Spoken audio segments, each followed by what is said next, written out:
Hello, I'm Zach. Thank you for clicking on my video. And today I'm going to talk with you all a little bit about the research I did this summer here at NIWA. NIWA is located in the Indian Peaks Wilderness area in the Front Range of Colorado. I generally am interested in how different biogeochemical cycles are going to be altered by climate change in alpine ecosystems.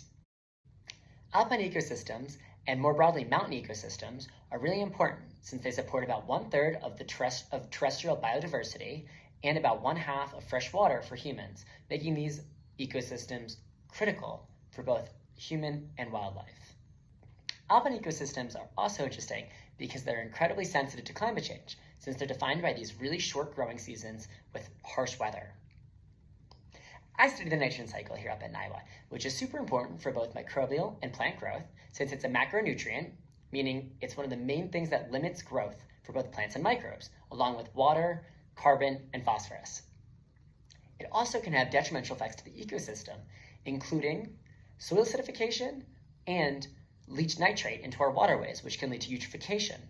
It is also one of the most heavily manipulated elements on Earth, being incredibly important for both agriculture and a byproduct of burning emissions.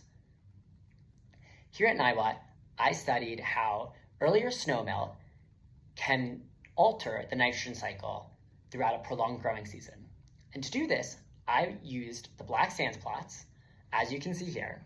The black sands plots applied inert black sands to snow during peak snowpack to help simulate earlier snowmelt.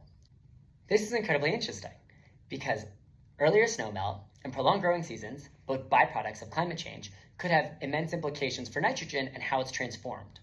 The two main mechanisms of nitrogen I was investigating was mineralization, which is taking organic nitrogen and being converted into ammonium, and nitrification, which is ammonium being turned into nitrate, which then can be leached off or lost through denitrification.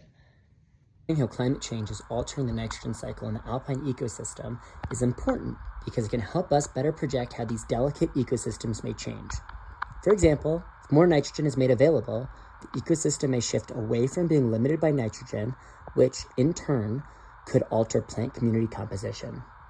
Moreover, if nitrogen becomes in excess, it could lead to nitrate leaching and increase the chances for eutrophication to occur in our local bodies of water. My preliminary results suggest that the nitrogen cycle is shifting with earlier growing seasons. However, much work still needs to be done. Thank you so much for listening and have a wonderful day.